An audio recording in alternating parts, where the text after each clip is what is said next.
So you have made the leap to purchase a website. Maybe you've had this website for years, but you don't quite know what to do with it. You don't quite know how to market yourself, and you're not sure if what you're writing is even the right thing. Well, I'm Samantha. I'm a copywriter and creative producer, and I also design websites. What I want to share with you today are 5 common mistakes that people do on their website related to copy and how you can make it better by saying it better. So I said they were common, that's why I've only listed 5, but within these 5 mistakes is the reason why a lot of websites just kind of stand there. They don't make a lot of sales, they don't get a lot of revenue, they don't get a lot of connections to people's social media. They're not a great landing space. And if you want to be competitive in today's freelance world especially, you need to have a website, and that website should reflect who you are and what you're offering. So mistake number 1 is writing only to your ideal client. We all have a client that we envision when we are thinking about business, when we're thinking about who we want to work with, right? I want to work with Beyonce. I want to write everything for her, and I can do it better than her current website is. So hire me.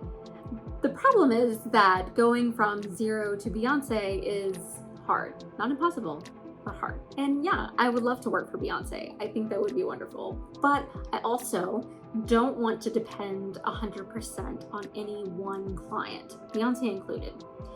When you focus on one specific client, it can be limiting and detrimental to your overall business growth because there's only so many things that Beyonce may have me write. And here are 4 reasons why I think it's important not to focus solely on one specific client. So one reason is just that you have broader market reach.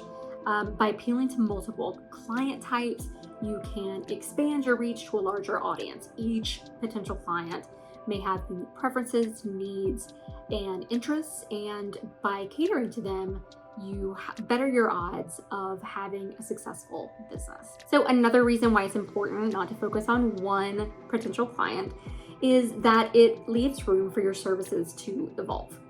So by engaging with different client types and different industries, it helps you stay aware of what trends are happening in different industries. And so you're more on top of things than someone who's kind of putting that all in the back or not paying attention at all. And this adaptability allows you to adjust your strategies and offerings and ensure your business stays relevant and competitive. Another thing to consider, which I mentioned earlier, is that there is a reduced dependency on a single audience. Relying solely on one client type can be risky. Not impossible, but risky. If that audience segment experiences a downturn or loses interest, the effects can be quick and devastating for you. I especially am thinking about Twitter or X or whatever it is right now, because if my business was tied into Twitter and how it existed 5, 10, 15 years ago, the way that business might look now, if I'm still focused on Twitter, might be a little more problematic as people are going to different social media platforms and kind of not 100% abandoning Twitter, but they definitely are not growing the type of audience that they did back then. Another thing to consider is brand resonance and loyalty. And this is primarily speaking to your own brand and becoming your own brand ambassador. So when different audiences find your website for whatever reason, and they find it relatable and valuable, then they're probably gonna follow you. And then you're more likely to get customers who are loyal or customers who are referred to you, even if those people haven't worked with you before. And I'll give you a couple of examples. So this is Tonic Site Shop, and I started following them originally on Instagram. And I started following them initially because I love the design.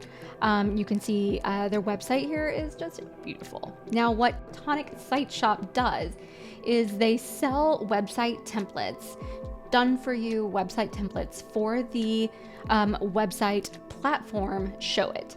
So Showit is like the equivalent of Squarespace, of Wix, of, you kind of name it. But it's a little bit more of an elevated look. It costs a little bit more. So originally when I was looking for platforms, I didn't come across Showit because I wasn't willing to make that investment.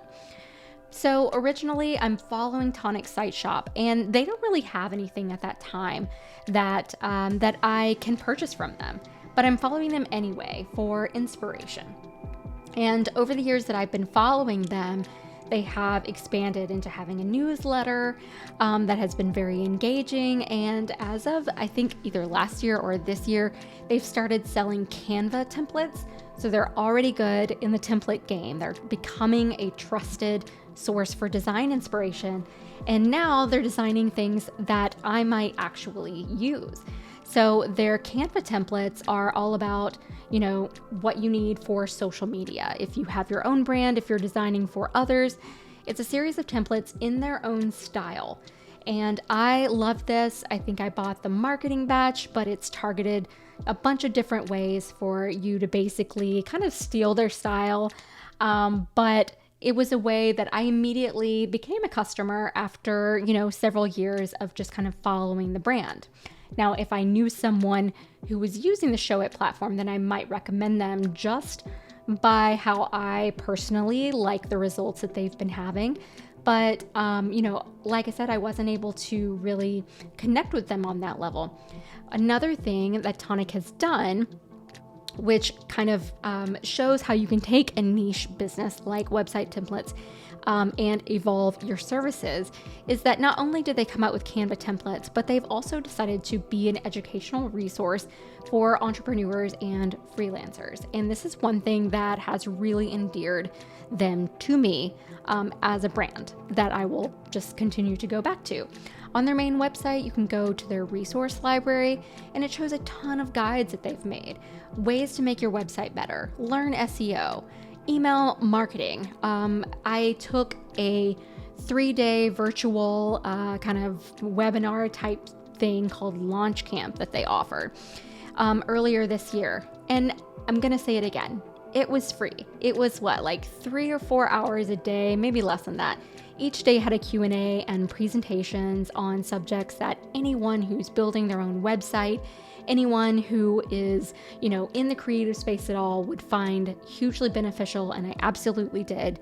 And it also let me kind of into their world. And so you're speaking with and learning from the owners, you're learning, what they think, having worked with a ton of clients on copywriting and SEO and design, what they think is important, which means if it was a resource to them, it's now a resource to you. And I thought it was fantastic. Another resource I'll share is InsideTheSquare.co. It is a website by Becca Harpain, and she is basically a Squarespace mastermind. This website does a couple of things that are interesting. First, it's very niche in that it's all about how to design for Squarespace. And this is when I said earlier that, it is kind of a single audience. It's directed to a single audience where it can be risky. For instance, the Twitter example from earlier, if this website was dedicated solely to Twitter, she might be having a problem right now. However, it's not. It's with Squarespace, which is, on good footing with people right now. And I love Becca's website because it is clean, it uses the resources that Squarespace provides, and then she adds her own. You have tutorials here for everything you can imagine. She sells courses and workshops. I've taken her custom Code Academy, and it was fantastic. I learned a ton, and honestly, I learned a lot from her just about how to build websites in general, and a lot of website platforms are becoming pretty similar. There's a lot you can do, but the more you know on one platform, the better off you'll be working on other platforms, and Becca really made that plain to me. So she's someone that I follow on multiple social media accounts, and I just really enjoy her website, but it is an example of speaking to a specific audience. You don't necessarily want to do this unless you've had success in it. I'm assuming Becca's doing okay. But even if Squarespace went down the tubes, it exploded tomorrow, I have enjoyed Becca so much that I'm really a brand loyalist to her, not Squarespace. And so if she decided to, change this, if Squarespace was crazy and she's like, well, I'm going over to Show It, well, I'm not going to just abandon her. I'm going to continue following her because she's established herself as an expert in what she's doing. And I know that she can take that expertise and it will translate over to any platform or anything she does. I'm a big Becca Harpain fan and recommending her here all the time. So mistake number 2, and this is kind of like a multifold one, so bear with me. Mistake number 2, not showcasing features, benefits, and proof. You are nothing in your freelance career if you are not showcasing what you can do, how you can add value, and proof that it happened. And this doesn't necessarily have to be the most amazing things. If you are new to freelancing and or new in your career, you may not have a ton of things to put here. But if you are a freelancer, I'm just going to say it over and over again. You can create your own experience. You can show the work that you're capable of doing and talk about what you want to be doing. Don't feel like you can't have a portfolio or a website just because you are new. There are plenty of opportunities to showcase your work and show the type of work you'd like to be doing. And I feel like your website is a huge place to do that. So the first area I want to talk about is features. So features are the specific assets or attributes of your services. So on your website, you want to make sure that your services are clear. They say exactly what it is that you offer and how you deliver your services. So here are a couple of areas that might work for you. So number 1, SEO optimization. You're creating content with targeted keywords to improve search engine rankings. So if this is something that you do, that is a very clear, simple definition of what SEO is. Can I write a novel on SEO optimization? Actually, can I write a novel on SEO? Perhaps not a novel, maybe a tutorial, a guide, I don't know. Yes, plenty of people have, and it's changing every day. When people talk about algorithms, they're talking about SEO. And you want your SEO, everybody wants SEO, they just don't know what it is. So you want to be clear in defining what it is that you are offering. Another one might be compelling storytelling. So this is something that you might find on my website. Wait, it is on my website. So, and here I might say, what is compelling storytelling, right? Like, what is that exactly? So in my definition, that would be to create narratives that engage and resonate with a target audience.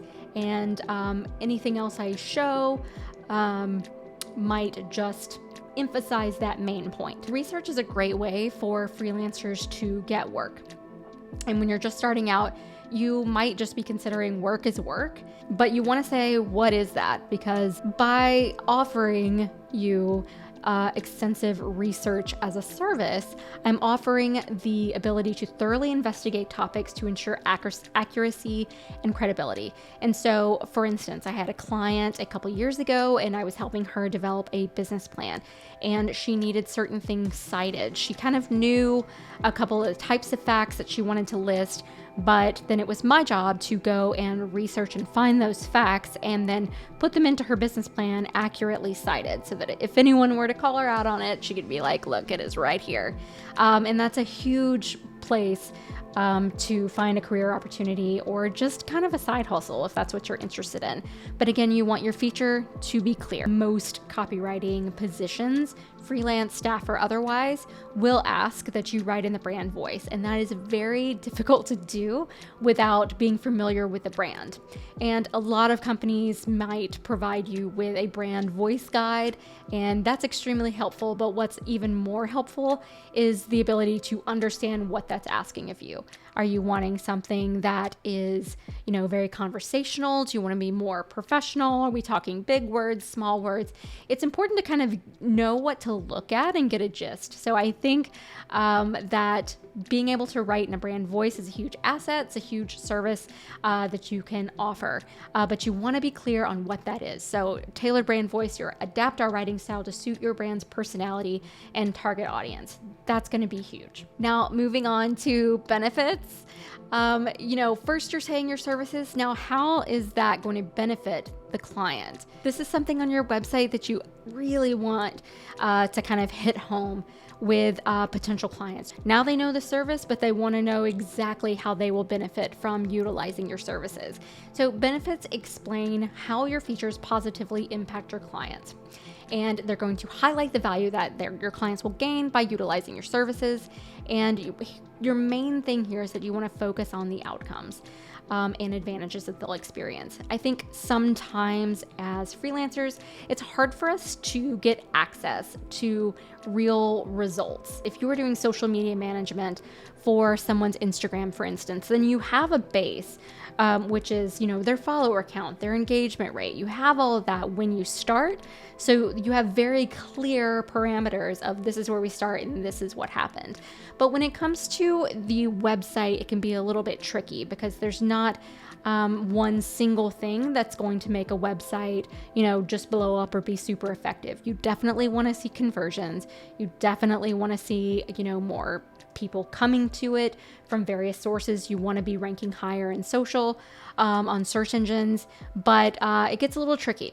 You don't want to lay out things or benefits that you're not going to have access to or that you can't measure. You're copywriting for a website, and part of the service that you're offering is SEO. The main point of having SEO on a website is to optimize your website for search engines to find it. So you want to be clear that, the goal or the benefit is that your client's website will rank higher in the search engine results. And you'll be able to find that both in the search engine results as well as through increased traffic to the site. Another thing is higher conversion rates. And this is tricky, and the client will kind of have to tell you if this is happening. But your compelling storytelling and persuasive copy will lead to more conversions and sales. And that just means that more people are making a decision on certain pages about if they're going to engage your services or not. Another thing is time savings. And this is huge. It's always important to point out to people who are not copywriters or designers or whatever the service is that you are offering that it is not easy. It's easy to think it's easy, but it's another to actually have the experience and know that because it sounds easy means that I'm doing my job as a copywriter or a designer. The actual process of, putting these words into the right space, into the right areas so that people, see them and are influenced to, make those conversions is going to save you a ton of time. As a business owner, you likely do not have time to be going through writing copy for everything you need copy for, even if you are trying to be redundant in some of the things that you're pointing out. As the designer, as the copywriter for your website, you want to make sure that every page, every opportunity you have to convince and convert someone is directed specifically to them, that it is super clear, and this can take time. So a main benefit to that client is a time saving. Another benefit is an elevated brand image. Part of having a website in general is that it not only puts an image out there, but it's also putting work out. It is your professional space. And I'm sure many of you have seen websites where you're just like, that is not what I expected from that brand.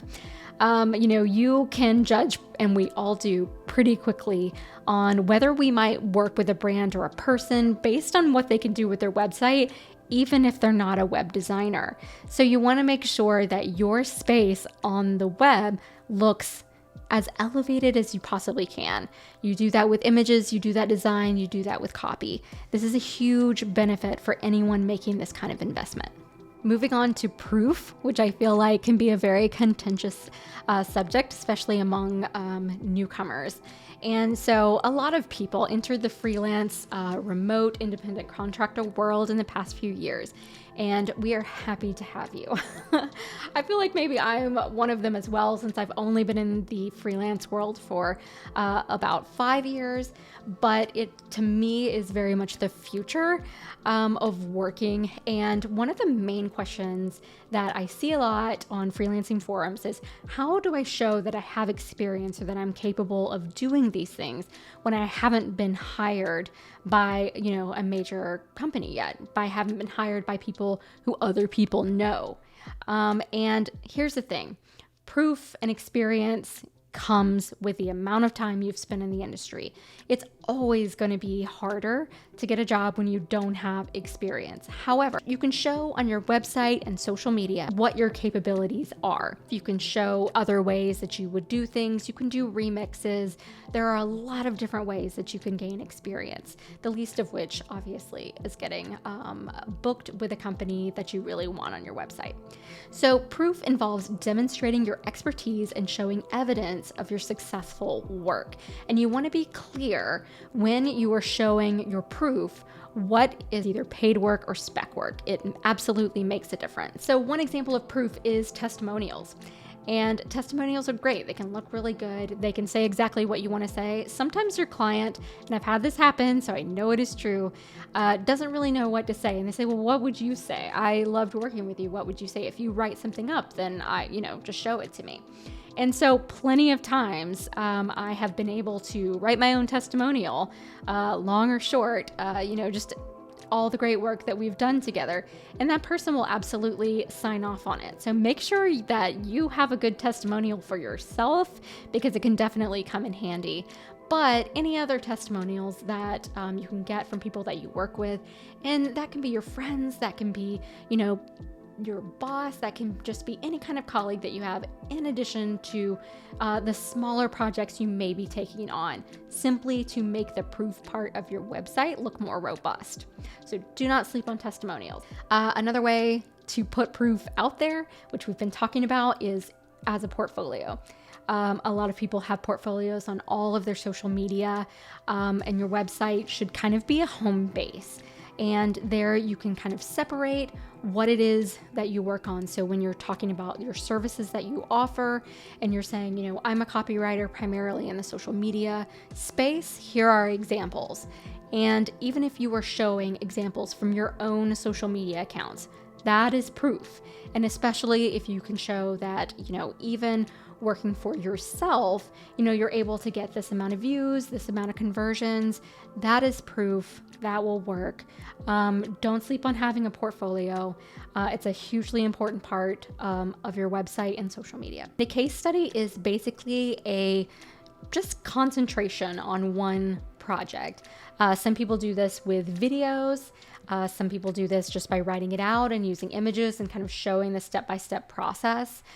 Talking about, how it started out, what was the original idea, the different maybe levels you went through. If you're a designer or illustrator, maybe there's a sketch here, maybe there's initial conversations. A case study is a great way to make a big deal out of a small project. And another area you can look to for proof is certifications and awards. It depends on what industry you're in as to how effective that might be. Again, if you were looking to say, I'm an award-winning whatever, then you might want to have stock of what those awards are, because you might be called out on that. And if it's a hugely significant award in your industry, then yeah, you should definitely be like, I have won an Emmy. I have not.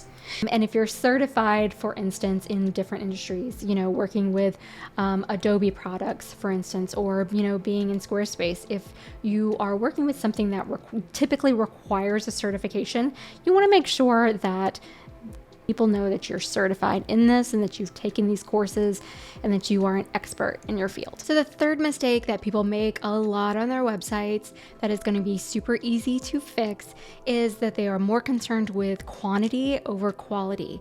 And I see this happening a lot with people who are new into freelancing. And that's either because you're just out of school, or if you're switching careers and you're putting together your website for the first time. And it's hard to know, if you don't have a design background or if you haven't worked in websites before, what exactly to put on your page. And we've gone through a couple of examples, but it can be hard to see a blank space, see a void, and not want to fill it with words or pictures or something. And I'm telling you right now, to embrace the space. Remember that people are generally just scanning your website. They're looking for keywords. They're there for a reason. So they're looking immediately for things that are going to be relevant for them. And for them being able to find that is a critical component of successfully designing this web space and having the right copy saying the right thing. Remember that everything on your website is a part of your portfolio and it is speaking for you, whether you mean it to or not. So you only want the best stuff there. And especially when you're starting out, it can be hard to kind of differentiate what is the best stuff versus do you have at all. And it's important still to remember whatever's the best of the best goes on your website. So it's important to consider how you can get people to your website in an organic way, which just means that they're not being referred by someone else. They don't have a link that someone sent them. They are finding you through search engines or from other places online. And the easiest way to do that is by setting up a blog. I know it seems kind of like an ancient idea in some respects, but it is the best way to add SEO to your site and make it so that when people visit your page for the first time, they understand not only are you capable of doing the work in your portfolio, but you're also establishing yourself as an expert in your field on whatever it is. So commit to having a blog, and in that blog, even if you're not producing hired work, put your thoughts into that blog. At the outset of creating a blog, I think one of the major obstacles people have is that they don't know how they're going to generate content every week. You know, all of us aren't content creators. You know, it's not our job to come up with something new to say every single day. And that's a part of quality over quantity. You're not really looking to have something to say every single day. If you do, that's great. That's more content there. But you want to make sure that you're adding value to your own website, that people are getting something good from you. How do you even generate ideas to begin with? Well, first of all, if you have social media at all and you're posting anything related to work, you can repurpose that content. So if you decide to write a blog, for instance, you can read that blog, and that's an audio post which could come out to be a podcast. It can also be something that if you film it or use the audio from that, you can put it on Instagram or TikTok as a reel and, illustrate it in a different way. There are a lot of apps out there that make doing this super easy, and a lot of people are making basically redundant media just so they can spread it out and have more content, because that good content, that's what you want. Another way to generate content for your website is to create comprehensive guides. And that can be a PDF, that can be a course, that can be templates. And it's a great way to, again, make sure that people know that you're an expert in what you're doing. Is this a PDF of resources? Is it a PDF like a worksheet? Is it a checklist of things? There are plenty of guides. There are city guides. There's a guide to doing this or that. And what's great is that if you put a lot of work into that guide, it can potentially become a tutorial, which is, again, using the same media for different platforms. Another way to generate content is by analyzing and expanding on current trends. So there were so many posts about Barbie and Oppenheimer.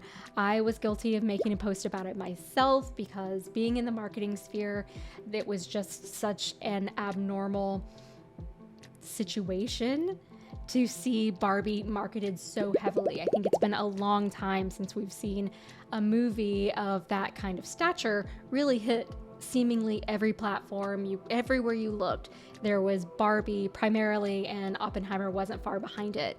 And so it was no surprise when it did super well at the box office, because we're looking at what was easily a $150 million marketing campaign. But that gave us all a little bit of a way to talk about how we might position things, marketing trends within that marketing campaign, what they did differently, and you can do that on any range of subjects. And the last idea I'm sharing, but certainly not the only ideas that you can use, is to conduct interviews. I have had interviews with people over email. I've had interviews with people over Zoom, in-person interviews. It doesn't have to be filmed. It doesn't have to be recorded. I think there is a certain degree of exchange that a lot of creators do. You know, I promote you, you promote me, and it's a great way, especially if they are in your niche or related to it in some way, for you both to have a conversation about something that is relevant to your blog, to your career, to freelancing. And it's just another way to generate content that is quality for your website. So mistake number 4 is not optimizing for SEO. I have said several times in this video, I think SEO optimization, which is redundant. So it is search engine optimization, and SEO is an acronym that you will find all over all the time. It seems like it's all anybody is ever talking about.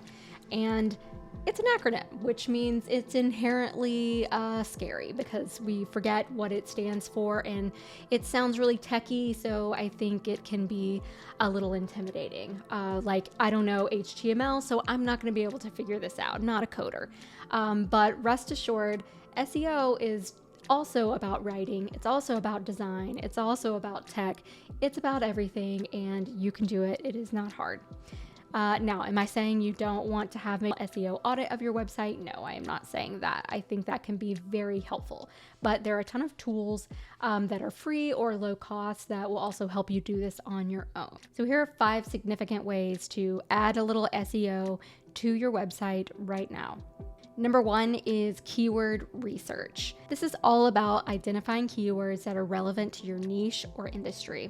So if you're a copywriter, it's copywriting. And you might have other long tail keywords, which is just maybe copywriting in Nashville.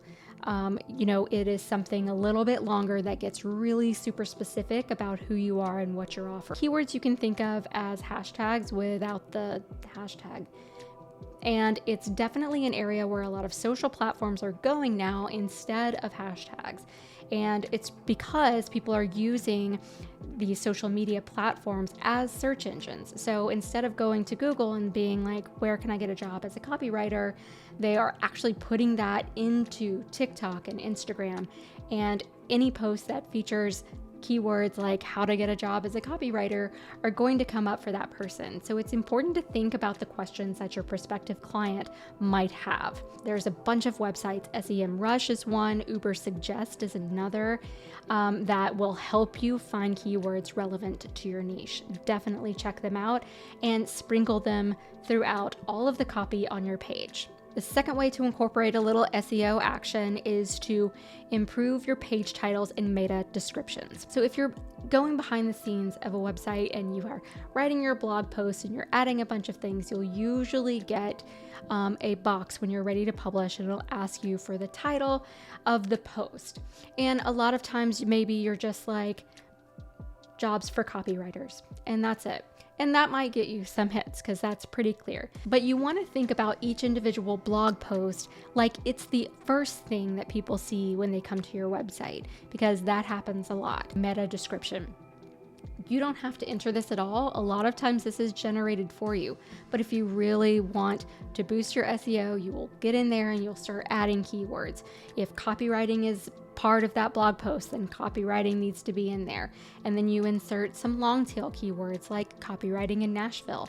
Are you graphic design in Nashville? Graphic designers, maybe you're Adobe, Illustrator, Photoshop, tools, and tricks of the trade. There are all kinds of things that when you go and you do this keyword research, then you're just incorporating that into the behind the scenes of each blog post, each page of your website, and throughout the copy also on those things. So keyword research, take that research, start plugging in to anything that says meta tags, meta descriptions. So the third thing is to have a mobile friendly design.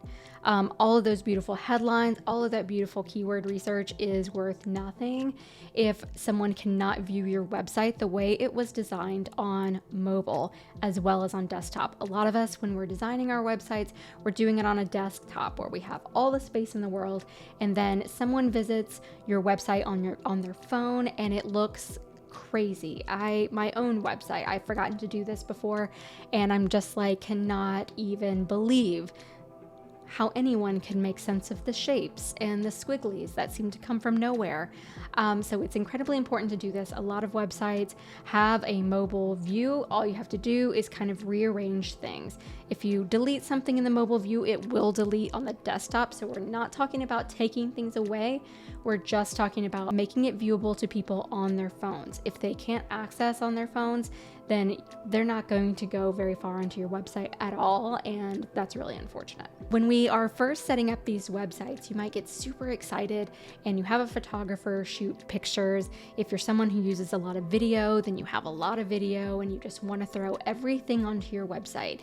And that can be dangerous because you know what takes a lot of time to load? High-res photos and high-res videos. And we really want to invest in those to elevate our websites. However, load time will absolutely screw you. So how do you figure this out? Well, there are resources, of course. Google Page Speed, GT Metrics is one.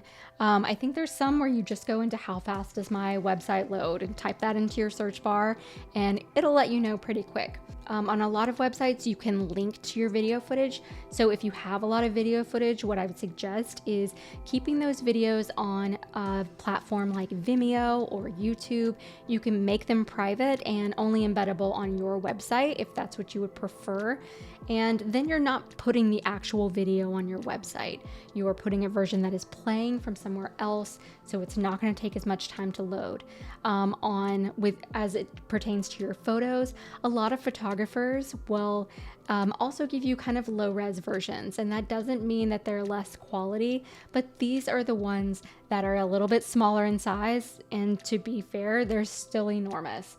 When you use them as a background or when you use them for other things, they're not going to take up as much space as the original raw photo or edited photo that can be very file size heavy. You want people to be able to see these beautiful photos, and you don't want the images to be compromised, but the number one way they can be compromised is by them being enormous and for your viewers not to be able to see them or to see those little boxes with like little X's over them and it's just not loading.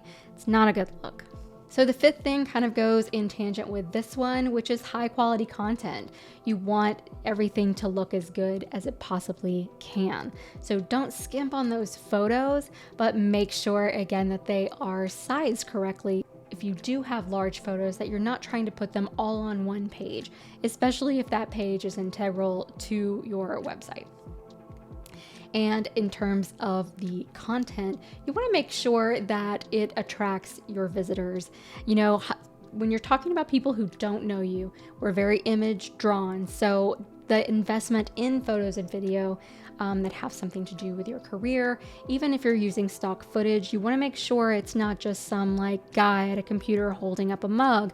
You want to invest, and I'm talking about investing time and also potentially money, but primarily time, because there are free sources for stock photos that you can add to your website that it makes it so you're not necessarily looking at a block of text, because people are not going to be reading it. They're going to be skimming it. So it's important, again, when you have that high quality copy, that it's accompanied by high quality photos and or videos and anything that kind of illustrates what it is that you are talking about or trying to show on your website. So the final mistake that I'm sharing in this video is not creating a clear and cohesive narrative. Now that sounds kind of high and mighty, so what the heck does that mean? It means don't make it harder than it has to be. This is your place to shine. This is your portfolio. This is a reflection of you. This is how you would like yourself to be viewed by potential clients. But you don't need to spend a ton of time to make a really quality product. You know, some people have pages and pages, and that's awesome. That's great. But you can also have a website that doesn't have a ton of pages but is to the point, and the same result can be expected. So the main things when we're talking about a cohesive narrative is that the branding and the colors and the fonts on your website all kind of follow the same scheme. There's not like 1,000 of them. You can take a look on Creative Market, on Etsy, just to see templates of what people have used for brand packages. So if you don't already, consider yourself a brand. That is basically what this is. You, as you're freelancing, this is your personal brand, and everything on the website kind of should be directed toward that design. We're not talking, spending a ton of money on logos or graphics or anything like that. Just making sure that the ones that you do include are cohesive. You have 1 to 3 fonts that you're using, kind of a color scheme. You're not going to have some neon popping up if you have more of a neutral palette. Your graphics are always going to look high quality. You're going to invest in that. And that basically creates a consistent look across your website so that I know from page to page, if I'm looking at your website, I take a break, I come back, I know immediately who it is that I was just looking at, and I know your work. This is also a great place when we talked earlier about testimonials and case studies. Everything that you have there, all of the copy, all of the elements should speak to the main thing your website is promoting, which is you and the services that you offer. So you don't really want to have, for instance, a testimonial from someone you went to high school with who's not really talking about your work. It's always great at some point to have people talk about, what a nice person you are, but your website at this point needs to be a little more professional and polished than that. So make sure that the testimonials and the case studies are about work that you have been a part of or that you've completed yourself, even if it's spec work. Another thing to consider when you're talking about a cohesive narrative is that your website is easy to navigate. That means if you do have a ton of pages, that you are able to put them in a menu or a drop down, and there's not a million options. The option, someone who's looking at your website for the first time can very clearly navigate to examples of your work, to those case studies, to testimonials, and definitely, importantly, how to contact you and book work. And what all of this does is basically creates unified messaging. A lot of people think that, your website is all about you. And really the one takeaway you can consider from this is that your website is really for the client. It's not necessarily supposed to be a true reflection of who you are as a person, right? It's who you are, and it's your work, and it's the services that you are offering. So these are things that you want the client to know. You want them to get an idea of you, but it's not a diary. It's not a journal.